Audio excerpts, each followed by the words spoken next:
এই সূরাটি শোনার সাথে সাথেই চারদিক থেকে খুশির খবর আসতে শুরু করবে।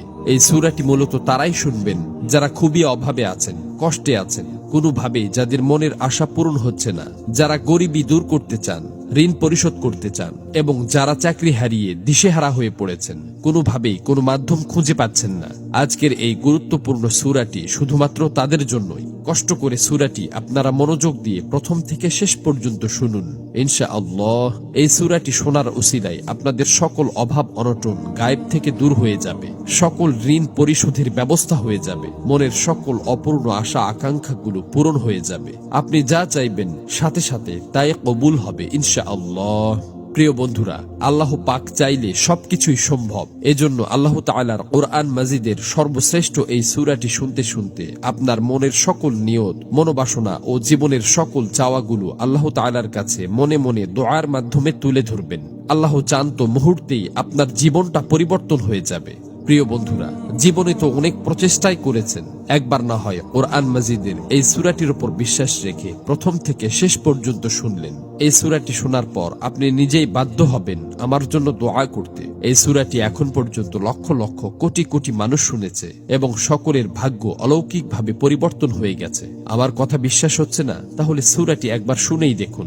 এই সূরাটি মূলত কোরআন মাজিদের অন্যতম গুরুত্বপূর্ণ ও পাওয়ারফুল একটি সূরা। সূরাটি এ পর্যন্ত যতজন শুনেছে ততজনের সকল নিয়ত আল্লাহ তাআলা পূরণ করে দিয়েছেন। মনের ইচ্ছা পূরণের জন্য এই সূরাটি সর্বশ্রেষ্ঠ সূরা।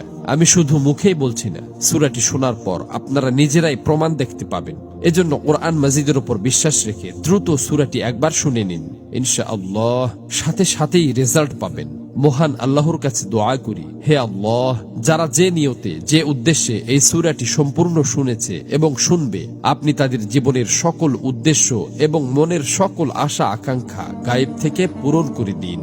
আমিন।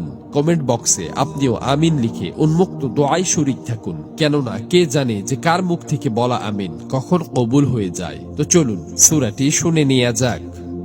أعوذ بالله من الشيطان الرجيم. بسم الله الرحمن الرحيم. يا أيها الذين آمنوا أوفوا بالعقود. أحلت لكم بهيمة الأنعام إلا ما يتلى عليكم غير محل الصيد وأنتم حرم.